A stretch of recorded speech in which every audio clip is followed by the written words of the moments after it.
y'all. We are back on fucking Zoom because Skype bites right now. It is Wednesday, March 26th, 2025, year of our Lord. It's City Make Spence. Garret Comet's here on the Metro East Side. Not alone. As always, first off, we got the man that's what I call and dub the hardest working supporter in the Detroit City FC game, and the one that makes all these graphics, including decide that needing to pay Zoom out of the blue so we can have a podcast tonight. Adam Hernandez. And of course, the man at the hour, the man with the power, too sweet to be sour, the namesake of Make City Make Spence, and someone who's really enjoying his Paramount Plus account after some of the news today. Sean Spence, gentlemen, how are you this evening? I'm good. I'm a little groggy, I gotta say, but I'm good. Adam, what about you, bud? Oh, I'm sorry. I'm good. Just doing something here. Yeah, I'm fine. I'm fine. Is deep in the weeds over there? Yeah. All right. Yeah, I'm all right. Let's get it popping. Hell yeah. So tonight's episode of Make City Make Spence, we are going to be talking about the Detroit City FC home opener that just took place against Birmingham Legion this past Saturday, along with a returning player that was announced beforehand, a new player that many of folk are going to be quite familiar with, preview this weekend's matchup against Louisville City, and also go into the weeds a little bit on the MASLW tournament that is this weekend in Iowa. So let's get into it. Let's start off with Saturday home opener at a historic Keyworth Stadium that was, while very nice looking, was fucking cold. Birmingham Legion coming into town, 2 points out of their first two matches in the league, a loss in U.S. Open Cup 3 days prior. Detroit City 2-0 in their first two league matches. Pretty much the same starting 11 that we've come to know. And Darren Smith gets a goal to open things up before Rolando Damas equalizes. Ben Morris makes it 2-1, which is where it stood into at the half. And that was where it was when Sean was before Sean left us. I know you had to take care of it and catch up with some people. Shortly after that, though, Legion, who were the side getting a little bit more stronger in the second half, set piece lines up a Stephen Carroll own goal, 2-2 the final. There was a chance for Legion that went off the woodwork, but in the end, honor split between the sides for a Detroit City team that's now tied with their opponent this weekend for first in the Eastern Conference. So, Sean, let's get into this. Let's talk about this. And in your opinion, are you more frustrated with the 2 points dropped, or are you fortunate with the point gained? Well, yeah, I think that is about as clear a 2 points dropped as you can have. Really disappointing. You know, the Rolando Damas goal was disappointing in that we kind of didn't clean up a scrappy situation and let a talented guy, get one on us. Then we go out and reclaim the lead, and again, a kind of a scrappy, broken situation, and we don't deal with it, and CD winds up with the own goal, and that is very frustrating to me. I think really, if you were watching this match and that somehow the goals were excised from what you watched, you would assume that City had won this match. They seemed clearly the kind of more at ease, more dominant of the two teams. So you expect when you're at home and you control the run and play to get all the points. Said that, this was a real backs against the wall performance for Birmingham. They were looking at being bounced out of the Open Cup and being winless, through up the first month of the season. And I feel like their players responded to the urgency of the moment really well, which is frustrating on our end, right? And frustrating that they were able to claim the road, what must have felt like an amazing point for on their end, not by showing an ability to create clear chances against us, but by just sort of, throwing enough mud against the wall that something stuck. So, yeah, it's frustrating. So to answer your question, 2 points dropped. Yeah. Adam, what's your takeaway on it? And I don't know if you had anything you also wanted to throw question wise. No, that was pretty much what I thought as well with how things went. I mean, obviously things started out well, but like Sean mentioned, I mean, Birmingham was playing with their backs up against the wall. They had to be, I'm sure they wanted to win, but coming off of a short week, playing 3 games and, in a week, um, heading into Keyworth, weather not great. Um, yeah, that certainly seemed like points dropped rather than a point gained. Um, so yeah, it's disappointing. I don't know how we're going to look at that once we summer comes around and we're into August and everything. We kind of look back to see where City is and where Birmingham is. Um, I don't know. I think Birmingham is going to be better. I don't like looking at that as a good. I don't think that's going to be a good points drop situation because the way I'm going to look at it, even if Birmingham rebounds and they're good later on in the year, they're kind of dominating. Yeah. I'm going to look at that and be like, okay, well, we had Birmingham and when they were down, we should have picked up points there, and it didn't happen. Yeah, but just because they went on to prove that they were a little better than they seemed to be at the time, I don't think Exactly. so. Yeah. It shouldn't be. The thing is, like, it is inevitable, and this is something that I was going to jump over to that I think is a little weird. Is that, and maybe it's just a product. Like, I think if humans lived way longer, because my experience of time is changing as I get older, right? And one of the ways that changes is that you're less, you kind of tend to sort of float above the daily noise of the thing. You know what I mean? Mhm. So like a single match, I don't really react that much to. Like, I tend to look more over like stretches of games, and look at it like that. So I think that this could be recontextualized by upcoming results in almost any direction. If we go on to play poorly and kind of not be able to close games out and drop points consistently after this, then this will come to be understood as like a harbinger of doom. Like, oh dear, this is a new problem. But if we conversely, if we go and go back to stomping folks, like, this will be like that one. It'll just be like a flicker, like, a little noise in the data.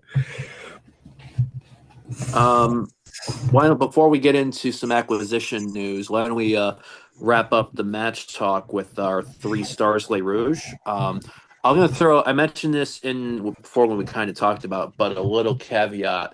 I know in the first couple we've gone over individuals. If anybody feels like messing like a position in particular, or coaching staff, or anything in particular that you feel like had an impact on this match, feel free to use that as well. So, Sean, I'm going to have you go first for 3 stars Les Rouges. I mean, Ben was my man of the match. I think, did I dream this, or did Morrissey do some did John Morrissey do some stuff about Ben's role on Twitter? Our buildup is a little different than it's been in the past, but that difference it harkens back to something that City did their first year in the USL Championship, where Pato was doing a lot of the connecting of forward balls, and sort of he was the kind of the hinge around which the attack would move through the middle third, and it seems like Ben is playing a similar role to that Pato played in that first team. It looks pretty good. We are moving through the middle third much more efficiently than we, at least through 3 matches, than we have been in the past, but in the end, we are not creating a ton of offense. The offense looks better, but I'm looking at our XG numbers, which are, at or below 1 every match. I think against Miami we had like 1.2, and that was our high water mark. We had like 0.65, I think, against Colorado. So getting 2 goals obviously is pretty generous. And then I think it was 0.87 or something against Birmingham. So we need to create more better shots than we are creating now. However, having said that, it is early in the season, and you would expect those numbers to be a little bit depressed early on when you've got lots of new players in the attack, which we do. So Ben. All that to say, Ben. The second one would be Darren. I think Darren and Ben are an interesting duo. You don't look at them and think like, okay, that's a striker duo, because they're both nobody's big there, nobody's super fast, but they're both clever players. And I think they seem to think well together, and that's always fun to find when you get somebody who's on your same wavelength. So that's I'm encouraged by what I've seen from Darren. Let's see. Finally, I was looking at Marcello. I think was number 3 for me. Better performance from him. Looks to me like maybe he was either coming to Keyworth was invigorating to him, or he had gotten some feedback about the quality of his performances, because he was really he was a little sharper with the ball, he was a little more decisive, and then brought the physicality that we assumed would be part of the package. So it was good. Alrighty, Adam, what about you, bud? I like Marcello too. He definitely looked a lot better this game. So I agree with Sean there. I'm not going to add him into one of my 3 stars, though. I am going to agree with Sean on Ben and Darren, though. Really like what they were able to contribute. I think they're both gelling. I think they're gelling quicker than I thought that they would. My last star here, he wasn't exceptional in this game. I don't think it was his best game. I'm more so doing this just because I've kind of been talking about him for the past week, and I really like what he's brought to City. And we've talked about it before the season started, and how he was, he's serving a vital replacement for this club that we haven't had we haven't had him all last season, and that's Shane Wheat. I love what the guy brings to the back line. I think he's very, very smooth in what he does. His presence is also very, very quiet too. I don't know if sometimes people forget that he's out there, but I really do think he's becoming kind of one of those anchor guys on that back line. So I'm going to give him that star, more so as like a shout out based on what he's been able to do within these 3 games as a whole so far. So I'm really liking what I'm seeing from Shane Wheat, and I think that I'm really excited to see what more he's going to be able to contribute as the season goes on, and everybody kind of gets more used to playing with each other. Yeah, I think I do agree with you about Shane's impact on the defense. For me, he offers a kind of a higher level of like what they would typically call athleticism, by which they mean speed. He's tall and pretty quick, so having that guy that's able to cover, especially playing as I don't think anyone expected on the left, meaning he's taking on the opposition right winger usually. It's nice to have a guy with a little more juice. in the back line somewhere. So, How do you yeah. think that that affects them when it comes to those aerial duels, especially offset pieces? Because it seemed like last year that's something that they had trouble with. Is that something that Shane, given his size, is going to be Well, able to help with? yes, it's absolutely it's like a pecking order thing, like, okay, so Shane comes in and let's say he's now the number one target, and that means Michael's the number two target and Stevie's number three, Uh-huh. instead of Michael number one and Stevie number two, and Devin number three. Yeah, So you're talking about a 6'3", 6'4" dude, a 6'3" dude, and a 6'1" guy, instead of like two 6'1" guys and a 6'3" dude. yeah, It's like just kind of the raw numbers to tell you that there's another slightly taller dude in there. um, and uh, the fact that we've got good size really it just sort of takes some of the anxiety out of lining up for those things. I don't know whether it should, because really, even if you're 5'10" and the guy you're playing against is 6'3", like if your anticipation is good and you're able to get to the front shoulder, like, it shouldn't really matter. But the other guy's trying too. yeah. And well, all things being equal, being taller is better in that scenario. It's not quite a basketball type advantage, but it is, it is an advantage. So, yeah, I think it does make us more difficult to match up. Like, how we execute the set pieces is really how the outcomes are, but at least the outcomes in prospect are improved by kind of another tall guy in the mix. Yeah, and it's not something that I think it doesn't seem like City has really had a lot of size, I guess. No, It seems like that's size some is like side. speed. It's one of the it's one of the really easy things to scout. Like, Yeah. you got a 6'6" dude, everyone knows it. Like, as soon as you start warming up, the entire place is like, who's that really fucking tall guy? It doesn't have to do anything. So yeah, we have had to pursue our advantages by finding guys who don't have obvious physicality, who aren't like 6'5" or able to run like the wind, but can still play some football. Yeah. And we're gradually getting to be able to afford the freaks of nature, which cost more. So It seems like we've always been on the short end of those size battles. right, All that, we've been a all the little. pun intended too, because I wanted to throw in a bad Garrett joke. So We're like, Hmm. well, we're a little short, we're a little short in the air. We're a little slower on the ground. Like, that's always, we had to kind of be a little smarter. Um, but I think those days are, increasingly going to be a memory. We'll yeah, have our own really tall dudes and really fast dudes.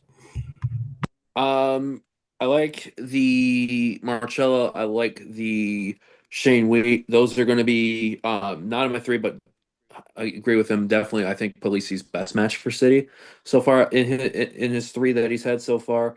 Third star for me is I'm going to go Alex Villanueva, getting the assist on the goal for Darren Smith. Um, 3 matches in, but I still think there's while there's some uncertainty maybe in who's going to be the out and out number one guy on the right flank. I think Alex is staking the claim for the left flank already with the performances he's had so far, and definitely being that one. Number two, I'm going to go with the forward line of both Darren Smith and Ben Morris. Two games in a row with goals with Darren is fantastic. Ben Moore getting on the score, opening his account for the season was great, and I think it was really really funny being where we were at. He had the eye immediately. He got it.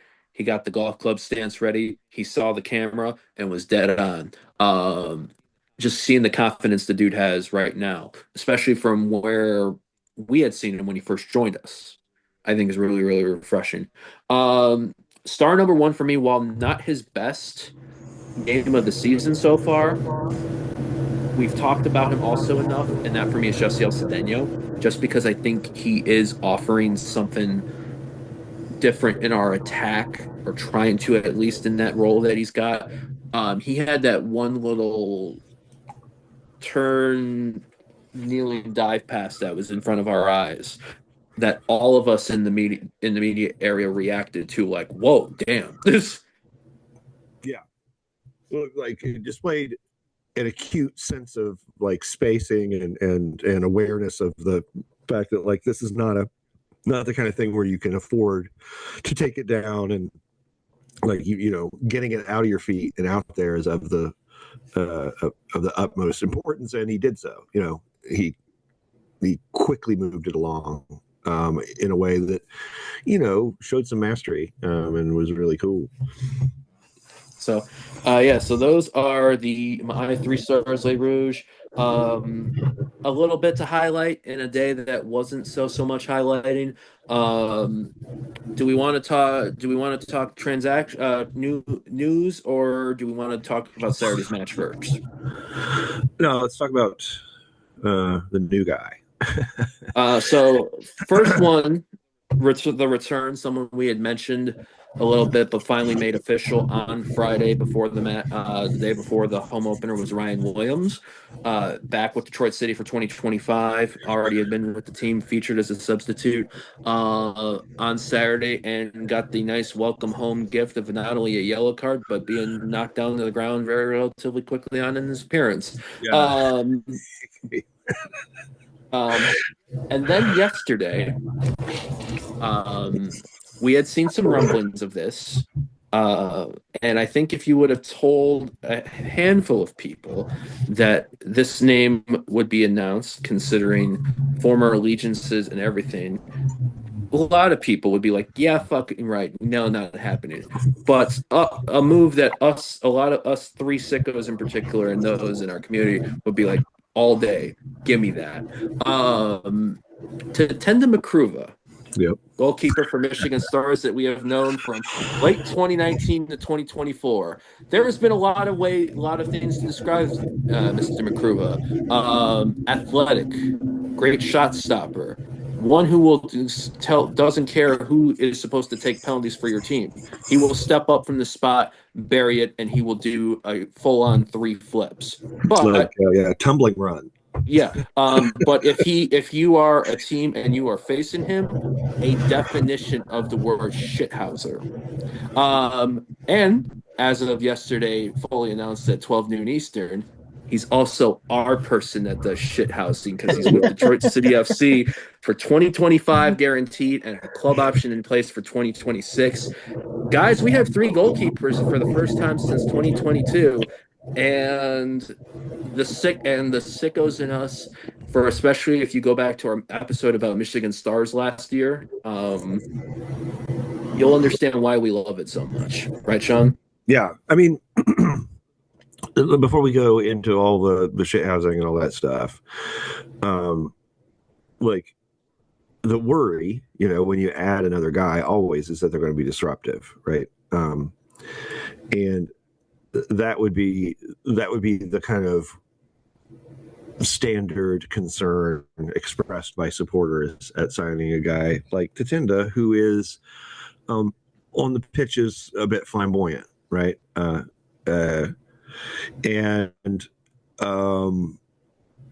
but what we shouldn't lose sight of the fact that he's been training with the team, and we've moved to sign him at a time when we just dropped points in a match where our keeper didn't make a save. And Tatenda is a fabulously gifted keeper. Like he, the Northern Guard tweeted a GIF of him doing the tumbling run celebration after scoring a penalty for Stars. But what you should notice is, how springy and athletic the person doing that tumbling run is. Like you are witnessing someone who can move their body with an alacrity that most people can't. And we have seen what he can be like as a shot stopper. We have had matches against, I think it was last year against the Stars. Didn't he make like 14 saves? Was that last year? Or was it? I don't know. But we have seen him make what should be a stroll a very difficult match. And you know, if he is here to be considered to win a position, like we got to be open to the idea that he could be an upgrade. You know. And you know, the fact that everybody spotted him in the background of like training stuff, like wait, this is like Mkuruva, you know. And you know, we know that the Stars are kind of defunct now, so he's just chilling in the area. But that in no wise means that he, you know, is automatically going to be given a contract. You know, we have lots of people come and hang out and work out with us, and they're willing. A lot of times, if they're at that level, the team is kind of willing to let them do it for a while. Like, okay, well, you know, another body is not a big burden in the training session usually. Especially a keeper, you know, it's like, all right, well, 3 guys in a rotation set too. It's nice. Somebody can sit down once in a while when we're scrimmaging or whatever. So the fact that they've had him in for training and then fairly quickly moved to sign him tells me that he's probably pretty fucking impressive in training, because this is not a signing we needed to make, right? Like, we didn't need a third keeper, unless there's something, you know, Herrera's, you know, look terrible in training, or you know, I don't know.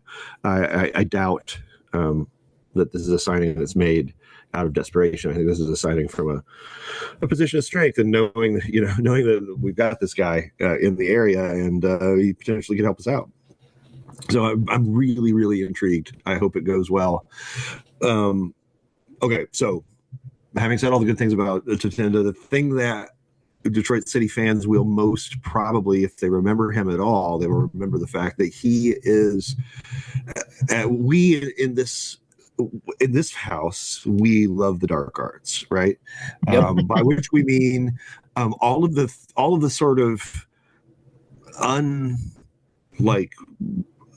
all the sort of psychological ploys you can use to unsettle or defang your opponent in a given match, and especially in like cup matches, having someone, you know, it becomes it can become a huge part of what is actually happening on the pitch.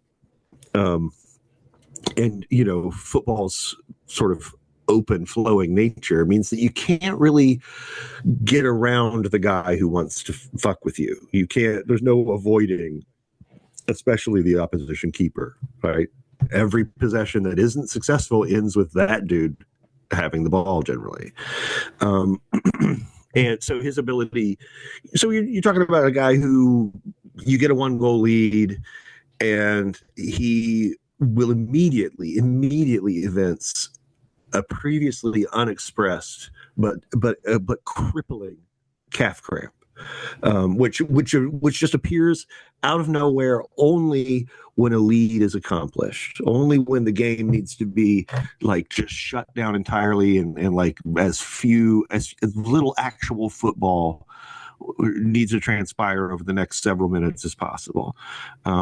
And you know, Tatenda is a master at that. He is very frustrating to play against because he's very good, and then he's willing to do kind of like fuck with you shit that is just beyond what other people would even consider doing, you know? And drive you mad if you are a supporter of an opposing team. Absolutely. And like the idea of us going into like Louisville City, for example, and starting him and getting a goal, and then him starting to roll out the panoply of like cramps and arguments and you know, fake beefs, and just all the incredible role of psychological bullshit that he is like willing and able to deploy like the moment it's needed. I think it would be amazing. I would love to watch, you know, the Coopers or whatever their, you know, sponsored supporters group. Like, I would just love to watch them just losing their minds. You know, there would be immediate like things on the Reddit trying to like, you know, he should be he should be banned. You know, it's terrible. This is a game of disrepute. Like, oh my god, yes, give me game and disrepute arguments. Like that is good shit. Yeah. Stats for Mkuruva. excited. Mkuruva's stats last year in the Open Cup matchup against us: 7 saves, 4 diving, 10 recoveries, 64 touches. The dude had the work. Yeah. 64 touches for a keeper. Like that tells you that like you were getting pounded and he was keeping it respectable. Yeah, stoppage time was when Detroit City won that match. Yeah, I mean, like he kept them in it. Like it was the fact that they were in it was really down to Tatenda. Even in 2022, because he Before he left that got hurt game in that early. match. Yeah, he left the game early, but he stonewalled Devin in that game, from what I can remember. Yeah, Um, he already made like a couple big saves, and then he got yeah, hurt. and The eye. then the other guy came in and just looked awful, like much of the rest of the Michigan Stars. But I think Tatende was the best player for the Stars on the pitch that match, and when they I mean, lost him. it was brave of the Stars to put a keeper out there with no hands. Like you don't see that very often. Like what a brave moment. For those that are wondering about that match, I really only remember 2 things. One, I really remember personally being around a lot of smoke and confetti, whether it was my own accord or not. And second of all, that was the Smoke Darkness Smell game for those wondering in Detroit City Yeah. lore. Oh, nice. We were assaulting. Sean, I think it would be absolutely hilarious if we deployed Mkuruva against Lou City, because I see Lou City supporters as kind of like the hoity-toity, like Oh yeah, the totally. bougie, the bougie supporters of USL Championship. Right, like they can't have a home match on Derby Day because it's the Derby. Yes, and all of a sudden we roll out this guy from Nice, another Nisa All-Star. Exactly. And we just, you just totally like shit on their whole, I want to hear like Devin Kerr and Mike Watts too, just broadcast that match and just be like, oh my God, who is this guy in goal for Detroit City that is just wasting time with these fake injuries? And it would just be. It would be in a sense like a return to the proletariat DCFC. I think that we are imagining an alternate history that is unlikely to come true, but man, I would like it. I would like it if we just became like, just cheerful shithousers again. Like that's good fun. And plus, when you're a team that is defensively solid but struggles to create chance, like playing that way makes sense, right? Like you defend a small lead a lot. So as a dark arts house, and Adam, you and I being big professional wrestling fans, if Tatenda Mkuruva and Michael Bryan are on the same field, those are your new tag team champions of the world. If Jay Chapman is on the field, also those are your new trios champions of the world. If you don't agree with that, fight us. I'm impressed with what Danny and Trev are putting together vis-a-vis dark arts. So that if we're getting some real talent in there, Excuse me. I think that's a great segue. I don't really feel like going around going and reviewing all of the USL Championship matchups for match let's day definitely 3. not do that. Yeah, no, there's enough of that around in other circles. Let's go into our matchup Saturday. We don't want to go 4 o'clock around the Eastern. sea, so No, let's not. There's too much of that. Let's talk about what we got Saturday, 4 o'clock Eastern, 4:07, 4:10 to be exact, whenever they kick the damn ball off. TV50 Detroit, CBS Detroit's website, ESPN Plus, Detroit City FC traveling to the Lynn Family Stadium, and an area that you're going to get the fertilizer smell within the first 30 to 45 minutes of the match off I-71. Louisville City FC, who are tied with Detroit City FC for first place in the Eastern Conference. Detroit City, both have the same goal difference. Detroit City, with more goals scored, is tops against those two sides. This is a match. This is a ground that Detroit City FC has not won on, but there's 2 wins over Louisville City in league play the last 2 years, both at Keyworth. Sean, do you feel like this is? How are you feeling about this going into Saturday.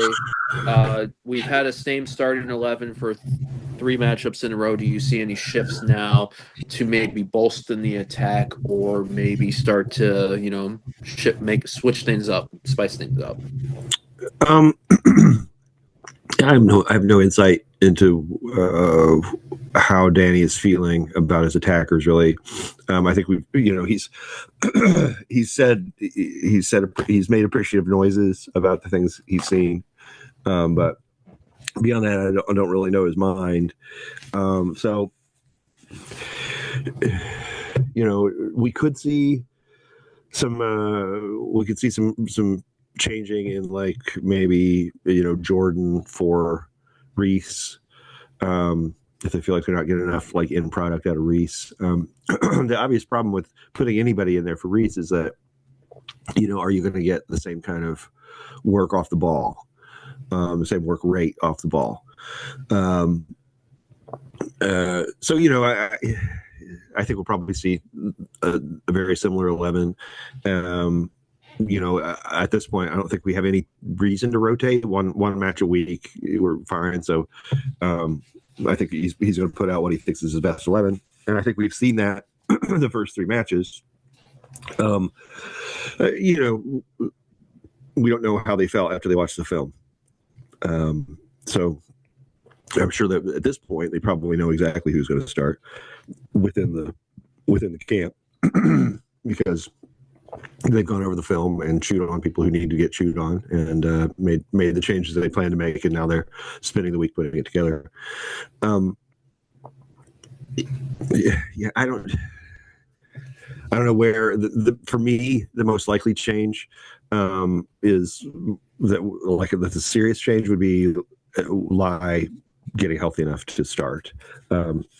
That will upset the 11 that we have, I think. So I think he's a good enough player that he's going to force someone to the bench.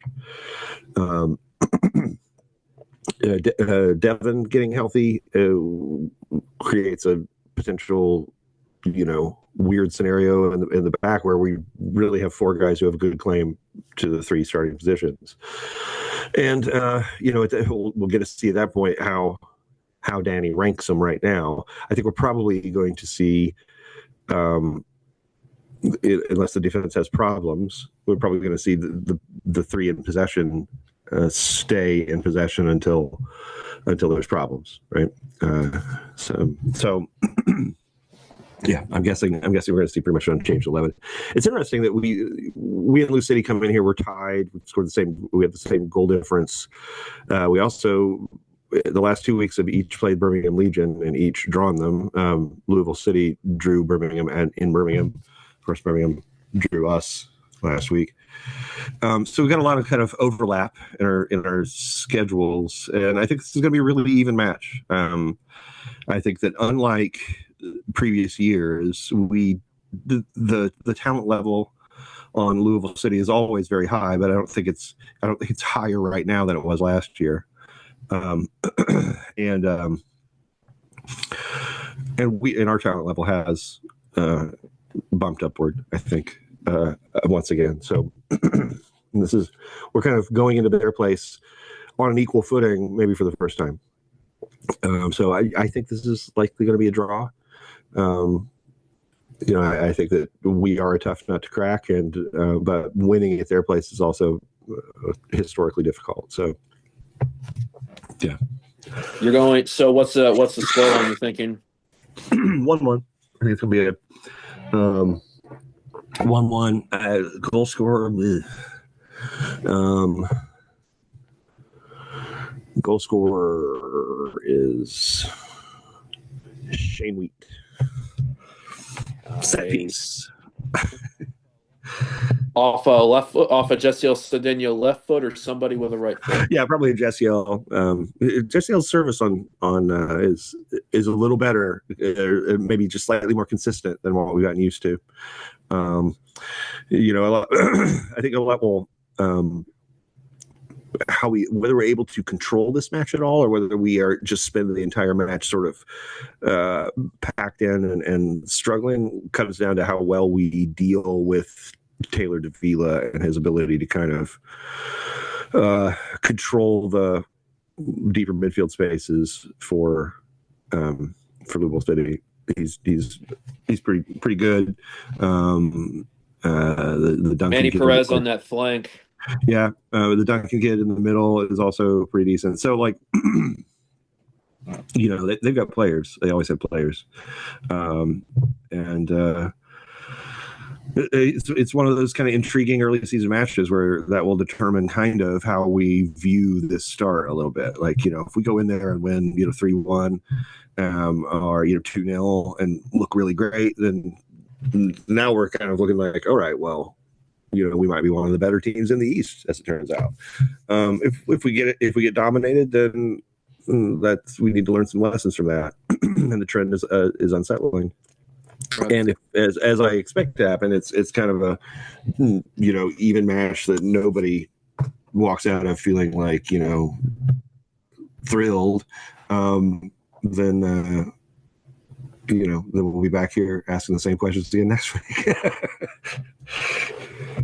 Adam, what about you, buddy? How are you feeling? I'm going to be interested to see kind of the return match between. Well, this is the first match that we've had with them since last season when Philip Goodrum got sent off, and we're able to kind of get under their skin a little bit, and it came back to haunt them, Louisville City, that is. So I'm going to be interested to see if we're able to do that again this year, specifically Michael Bryant versus Philip Goodrum, and if Michael is going to be able to do that again this year, and if he is, that's, you know, obviously that's a huge plus for us. Unfortunately, I am harkening back to the trouble that we do have playing in Louisville City. I'm gonna go 2-1 Louisville City. And one of the positives, though, that we're going to be able to take out of this is Darren Smith is going to score in 3 consecutive games for City because he will get the goal this coming Saturday. I'm going to go. Since we've joined USL Championship, we've either lost at Lynn Family Stadium by 1 goal, or we lost by 4 goals. I think a draw is a win here. I'm gonna go. I'll be with Sean. I'll go 1-1. Obviously, I'd love more, but I need to see a little bit more to feel it than what we saw on Saturday. I feel like to get as in like creating enough consistent chances on there. I'm gonna go Ben Morris getting a goal in consecutive games. I'll go Jesse Cedeno for the assist. So we will know, though. Hopefully, we have joyous reasons to talk about why we were wrong next week. But, you know, you got to play the match for that. 4 p.m. Eastern Saturday, TV50, CBS Detroit website for State of Michigan residents, ESPN Plus stream. Women's time. MSLW tournament is this weekend. Yeah. It is still in Iowa, in Buccaneer Arena in Des Moines. The Iowa Demon Hawks are hosting. They are the 6th seed in this tournament. Detroit City FC, by way of going 10-0-0 in the regular season, is the number 1 seed in this tournament. It is a Friday through Sunday tournament. Detroit City will be playing the lowest remaining seed on Saturday. That is, I believe, a 4:30-ish Central Time kickoff. So 5:30 our time. Yeah, 5:30 our time. All matchups will be on the Iowa Champions League Network YouTube. And to give a rundown, the other so Detroit City is the 1 seed. Chihuahua Savage are the 2nd seed. And then in the 6-3, it's Iowa Demon Hawks versus. I just had it up. I had to re-click it here.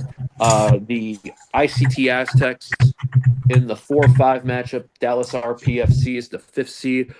Cincinnati Sirens are the 4th seed. Cincinnati is a team that we faced twice in the regular season last year in the PASL. So, and if Detroit City wins on Saturday, they will play in the final on Sunday, March 30th, 2 p.m. Central Time. Okay. Okay, so let's do everyone the favor of translating it into local time, just so we eliminate the confusion. Good call. So Detroit City plays at 5:30 our time on Saturday. That will overlap the end of the men's game. I think the men kick off at 4. Is that right? Yep. Yeah. So the men will have 20, 30 minutes left when the women kick off. And then the championship game, God willing, is 3:00 on Sunday. Now, the teams we're playing, we've only ever faced the Demon Hawks of the. Oh no, I'm sorry. We faced Cincinnati Sirens last year. Yep. And 1-1. we were together. Yeah, they beat us once. We beat them once. Beating them was when we beat them. They were the number 1 ranked team in the PASL back when we were in that. So we have previous with them. They are playing Dallas RPFC, which I don't know what that is. Role playing football club. I don't know. But they are. Dallas is the team that beat Chihuahua Savage, who until that point had been like kind of beating everyone like 19-0. Or 19-3, their defense isn't that crazy. And Dallas is apparently a fairly good defensive team. They were able to keep Savage's offense under wraps and got that win. And that was enough to make them the kind of the best placed number 2 team. And that's how they got in. Iowa is number 6. They are clearly the worst team in the league. They were a 500 team in our division. A team that we beat twice in 2 days. Once very easily and once with a little effort. Excuse me. And the ICT Aztec are from Wichita, Kansas. Don't know much about them. They're that's the thing is we don't have a lot of cross references with these teams. We don't know all of them have good records. That's kind of what's fun about these kind of tournaments is that you don't know what you're getting. Maybe we're way better than everyone else. Maybe some of these teams are actually better than us, and our level of competition in our division isn't that high. We don't know. We're about to find out. And the way the thing is structured with us getting us and Chihuahua Savage getting buys really sets it up nicely for us to this is set up for us to win. Okay, we're going to play probably the winner of the Cincinnati Sirens and Dallas RPFC match. I don't see the Demon Hawks upsetting the team from Wichita. If they do, then we've got a very easy match in the semifinal. But what it'll probably be is whichever one of the Cincinnati Sirens and Dallas won that match the previous evening. So we'll be fresh, and they'll be in form. If we could win that, then we're probably facing Chihuahua Savage in the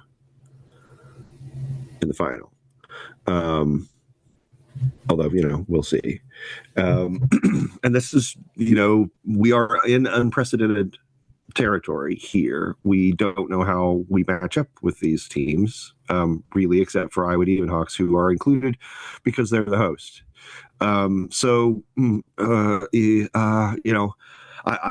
There's every reason to expect that we are going to do very well. And this is really a chance for a historic moment for the women's side. This is, you're talking about hoisting national championship silverware, right? Huge thing. But until we get into the Sunday game, it's like we need to kind of wait and see how this plays out, and then get completely insane over our skis. Sure, we're going to dominate the world, like Sunday right about 2:30. As we pregame for the match. So I was going to say when at 5:00 Eastern, 5:30. So I feel confident that we can get the Sunday. 5:00, 5:30. So should we say 5:00, 5:30 Sunday? Be whatever everyone wants to partake in, imbibe in, have a celebratory in honor of the new MASLW champs. Yeah, exactly. You can build your Sunday around being maximally joyful and in whatever way suits your body chemistry at around 5 p.m. local time. So, Adam, do you have any thoughts you wanted to add to this? Yeah, I mean, obviously, I'm glad. I'm glad that they're going to get the opportunity to play in a playoff. Glad the league was able to kind of get things together to make this happen. I also wish they were able to, play some inter-conference, interdivision games, just so we kind of have a better feeling of what the rest of the league is like. Because Yeah. also, I, we have I, no idea. We have no idea what, how City matches up to the best of, of what, the other teams of the league. We have no idea how they match up against Chihuahua. We have no idea how they match up against, the number three team, in this league. It's something that is totally oblivious to us. So I don't know. I'm confident as well that they make it to Sunday, based on what we've seen, all throughout this season. But one thing that is a little concerning is how things are going to go in goal for Detroit, with Gabby probably not playing in goal this coming weekend. So I'm if I'm worried about anything, it's that. Um, Other than the complete unknown that is the rest of this league and the rest of these playoffs for Detroit City. So Yeah. yeah, I do want to interject that the league released its all league teams. I think earlier today, and Kayla and Gabby were Detroit City's two representatives. They both made first team. Gabby as a keeper, Kayla as a striker. And yeah, Gabby has been playing, but she's been playing in the field for reasons that I don't, you know, why would a woman her age suddenly stop goalkeeping? You can probably figure it out yourself if you're a human. If you're not a human, we're on to you, buddy. Okay, we're talking in code, so you can't figure it out.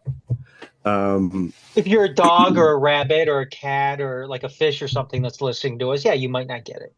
Right, Yeah. exactly. Um, uh, yeah, and so I think it's great, and hopefully, the after this weekend, the people in charge are going to feel like, wow, we should have had a couple more Detroit City women on the maybe a couple on the second team too. So yeah, hooray! Yeah, that does seem a little low. That does seem a little low. Only two city players making it. So I hope, as much as I dislike the Chicago Bulls, I hope that Detroit City FC channels the mindset that Michael Jordan said in The Last Dance of having only two people on the MASLW first team, and that they take it personally and fuck up everybody else this weekend and Right, win that right. silverware. Yeah, Shannon, Tatiana, take that personally. Take it personally. Maya Romeo maybe trucking another referee or two in the tournament Yeah, on there. yeah, yeah. Fatima from Hannah long Crum. distance. Hannah Crum. Oh You should yeah. take that personally. Um, They're disrespecting you, Hannah. Annika Dow. What the fuck? Yeah. Danny Britton, Amanda Britton, just chucking. Who was it? Danny Steffen. I'm getting Amanda Britton and Danny Steffen. I almost said that they were one of the same people. This has been a fantastic women's side for indoor. Very refreshing. It has been a great start to the year, this club year, by what these women have done. May it continue this weekend. We're wishing all the best to you in Iowa, the land of the Demon Hawks. Be the light, fight the demons, win the trophies. Onward and upward. So I think I just want to say that light and darkness are codependent concepts that can't, like, one doesn't vanquish the other, or they don't exist without each other. right. And I just want to throw that out there for people who really are into Manichean, conceptions of the world. Very good point. Very good point. I was just actually before we close, I was decided to go back since our year, that now that we've done this for a year, we've had plenty of old episodes to go through, and I was going through one that we did just before Thanksgiving, after the USL Championship final, and I was reading Jeremy Churchman's comment in the YouTube about us, and he's like, I go in there, I turn the video on, I go into the kitchen to do something, and within 5 minutes, there's a talk about political ideology. Wouldn't expect anything else from you guys, and loved it. Yeah. I think I know Oh, the episode he's talking about. that was the one where I was accidentally referring to MLS as the MLS, and you had to stop me because it was driving you fucking nuts. The thing is that usage is getting more and more widespread, um, because I think MLS people have, as they've gotten more and more English folks like around, the English folks immediately call the league the MLS, and they've just kind of like it's like Ates Diouf or Dioff, like probably not Dioff, right? But they just give it up. He's just given up. He's like, fuck it, right? Dioff it is. And like I think that MLS people have just started kind of giving up on the MLS thing. They're like, ugh, whatever. We know who you're talking about. It's fine. I gave. Well, this is a I great. did mention the bourgeoisie and the proletariat tonight, so we might have Yeah. Trump's secret police knocking on our doors in the coming days. It's funny That's totally also not a thing that's happening, right? it's funny with the MLS connection tying into a reference for Sean earlier about getting the use out of his Paramount Plus subscription. It's funny that a year plus ago when MLS was like, yeah, we're only going to send 8 teams to the US Open Cup to like completely, make this an irrelevant thing. US Soccer announced today that from the third round onward, all US Open Cup games are going to be on Paramount Plus with select games on CBS Sports Network and Golazo. Oh, what a difference a year makes. You know the Yeah, go ahead, Adam. I was gonna say real quick, and you know who the big um, broadcaster is for USL and not MLS? It's Yep. CBS. So Right. you know what? That's something that they should have been doing from the very beginning. They should be doing these types of things, the opposite of MLS. Right. Well, I mean, look, I think MLS has become a juggernaut basically because of the regulatory capture of U.S. soccer, and I think we're starting to see some definite, like markers that is no longer the case. Right. Mm-hmm. The support for the U.S. Open Cup is something that MLS defiantly declared last year that they were not going to be with. Right. I think they expected that they were going to make this pronouncement that like the U.S. Open Cup is a loser for us, and that soccer people in the United States would just get behind them, just be like, yeah, it's rough, but there's no profit in it, and that isn't what happened. Prize money doubled this year. And because but it doesn't matter what we say, what the dorks on the internet say about it. What matters is that U.S. soccer has decided to put its weight behind that, and so that's an anti-MLS move, like explicitly, which is encouraging, and all of this.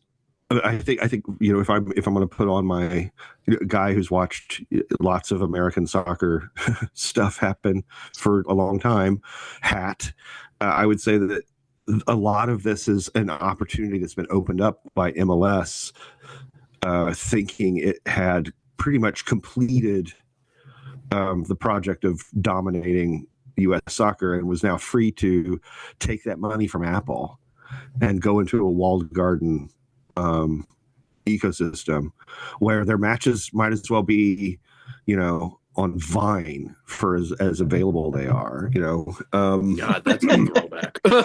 and USL has moved aggressively to take advantage of that, like absolutely dick stomping misstep from MLS, with the Division One stuff, with USLW, with Promotion relegation, the pro rel stuff, and and then also making deals with the Paramount Plus and CBS, which is rapidly becoming kind of the broadcaster where all the soccer people are, right?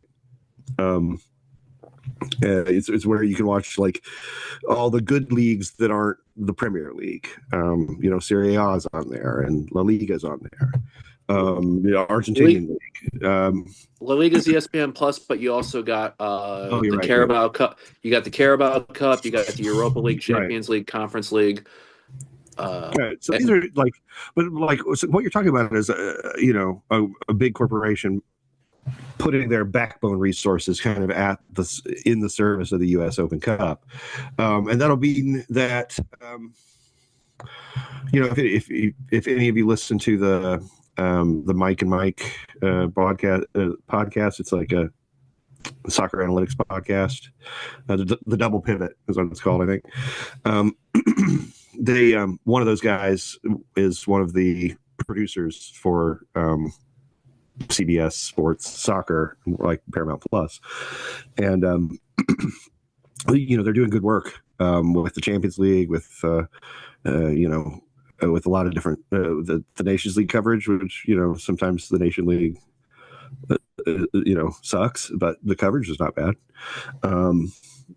If you saw that moment where the team from Panama scored to upset the U.S. and all realized that they were in the same.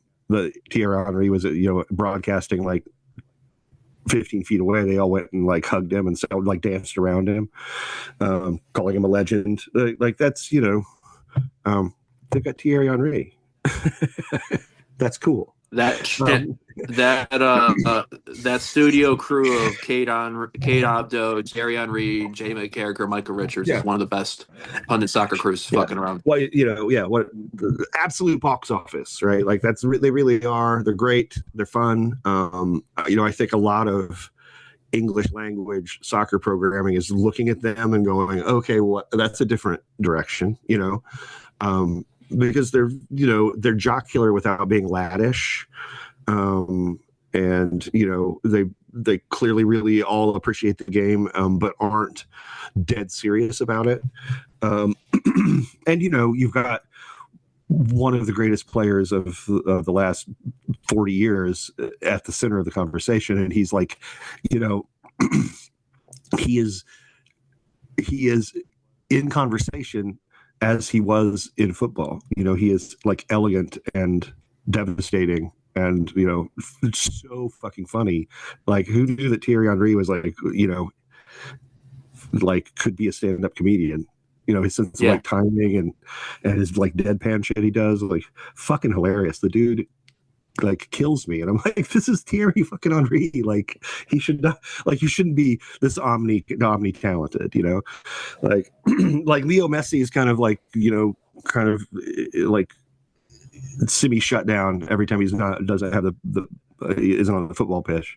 That seems like fitting. Like, okay, all your synapses are wired for football, and that seems that's all right. Okay, and, for young Reed to be like all so elegant and cool and funny, on top of being like so great as a player, like, come on, dude.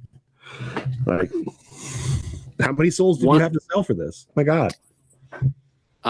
One final honorary thing. While we didn't talk about all the matchups in week 3, I feel I wouldn't be remiss if I didn't talk about Oakland Roots packing 26,000 in the Coliseum for their first matchup against San Antonio FC, and a couple banner goals to start that match up. I don't know how often they'll see that place that packed every day, but that's pretty fucking cool. So You know what? It's great that they're able to do that. You got to win though. You got to win. That was a nice thing that happened that night. But Oakland is what? They're without a win this season. Are they 0-3? Or are they 0-2-1? I think they're 0-3. And if you're not winning games, something like that's going to clear out real quick. It's the same thing that happened to the A's, in some aspect. I mean, the A's weren't winning games and people weren't going to it. Yeah, the Coliseum sucks, but they got to win some games. They got to start winning, or else that's going to be a 1, 2, 3 weekend type of thing. Yeah, I'm interested to see how much Oakland's like explicit outreach to, you know, the to Black communities in the area, whether that's going to do anything to kind of raise the floor for them. You know what I mean?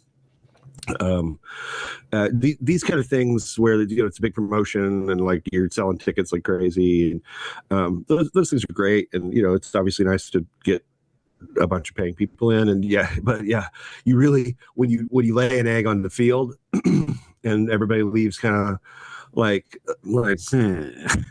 Yeah.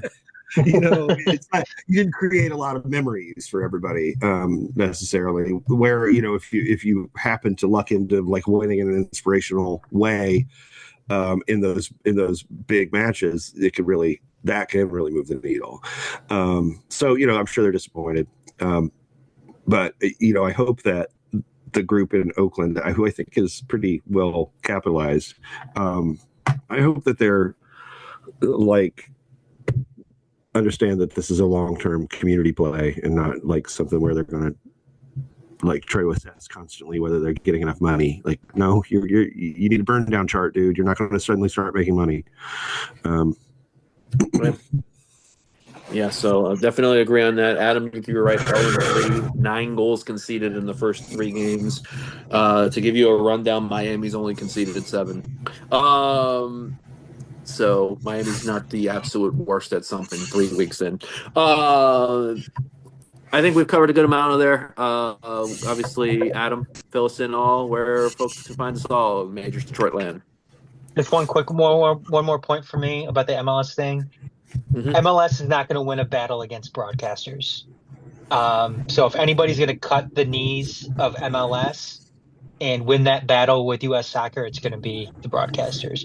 But anyways, catch us at on the web, Detroit.themajorsports.com. You can find us on Twitter, Blue Sky, Facebook, Instagram at TMSNX Detroit, and find me at TMSNX Adam on Twitter and Blue Sky as well. And I got to get a cat pic ready to send to Sean too. So Yeah. go ahead.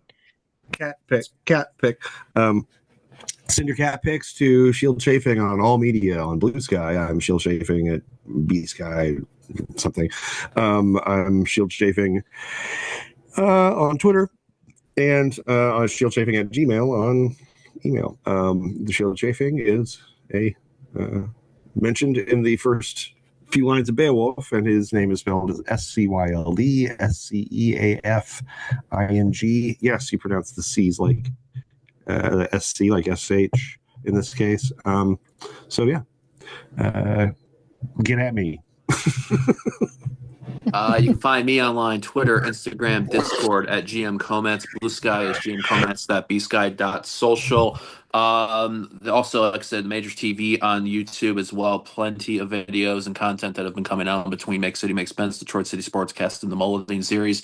Also in addition to us stuff for Detroit City FC, the Channel 451 Tunnel Talk crew, I think they're doing something tonight also too. So look for that at the end of the week. Also, that's at Channel 451 on YouTube. So for Sean Spence, for Adam Hernandez, and Garret Comets, thanks to everybody for checking out another edition of Make City Make Spence. Next week, we'll be talking about what is taking place, how the men did in Louisville, how the women did in Iowa on the MASLW tournament, and whatever else is going to come up, because shit's always interesting. Until that time, see you later.